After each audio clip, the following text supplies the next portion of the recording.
everyone, and welcome back to the Preventative Health Traveler podcast by Altavita. I'm Megan Swan, and I'm here again with my co-founder, Dr. Jose Antonio Minoa, a vascular surgeon, preventative health advocate, and founder of his own Clinica Vinart in southern Mexico. Today, we're talking about something that affects millions of people, and most don't even know it has a name until recently in the news. It's called chronic venous insufficiency, and it's really more serious than you might think. Dr. Minoa?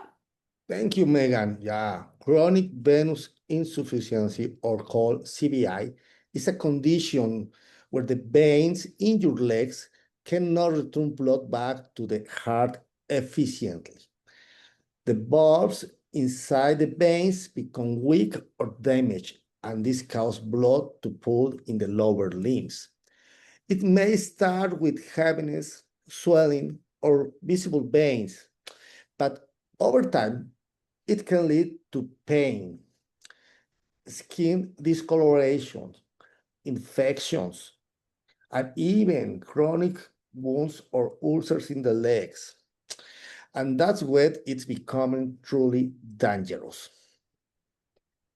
Right. And just to clarify, you could have any one of those things. So maybe you're not seeing the vein. Maybe it's just heaviness and swelling. Maybe it's just pain. Like it's not all of these things. Even just one of them could be a raise for concern. Yeah, exactly. Just with one symptom or sign, it's important to be clear and try to looking for help. Yeah, definitely get it checked out. So this is the part that really shocks me, that so many people, especially women, are told their symptoms are just cosmetic, and this is something serious. They're often told it's just quote unquote tired legs, when in fact it's a progressive circulatory condition that needs attention. And it's not just about aging, am I right? Exactly. The CBI can happen in any age. Yeah, but it's more common if you have a sedentary lifestyle, for example, or long hours standing, like a teachers, like a nurse, or people service workers. A history of pregnancy, obesity, or family history of some kind of this disease. Of if you have ever had a blood clot in the legs called DVT. If untreated, it doesn't go away. It gets worse and worse and worse.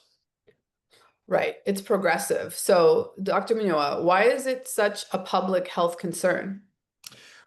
Because the people ignore it until it's unfortunately too late.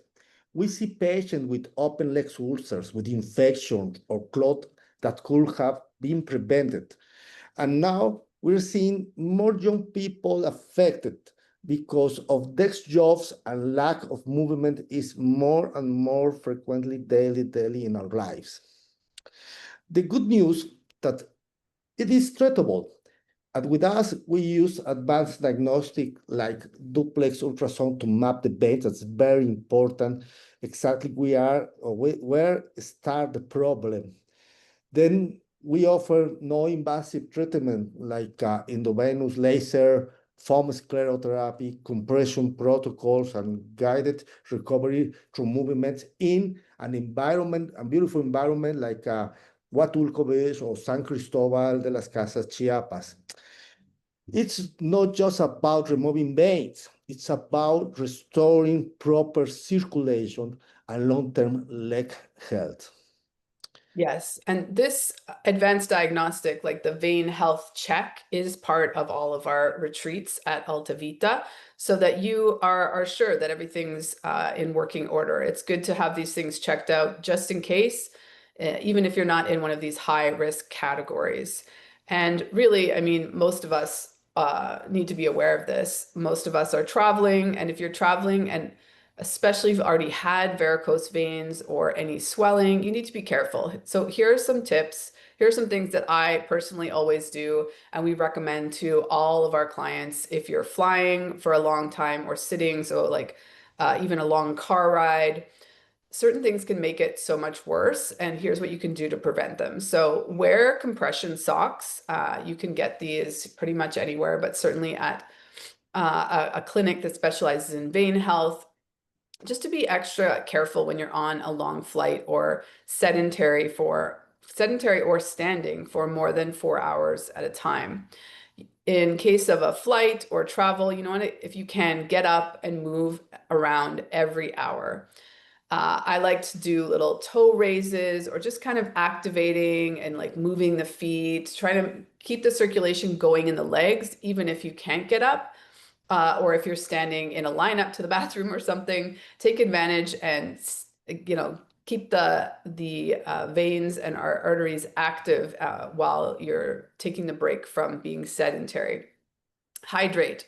So important, and airports, let's face it, are a trap to not be hydrated. You want to avoid, you know, lots of sugar, coffee, alcohol, processed foods that tend to be high in sodium. And bottom line, just drink lots and lots of water at this time. And don't ignore pain or swelling post-flight. I think particularly younger people that don't have this on their radar, that it could be a serious issue post-flight, are not paying attention to these symptoms and telltale signs. So if your legs feel heavy, tight, or swollen, or even if you see any sort of visible veins, it's not just cosmetic.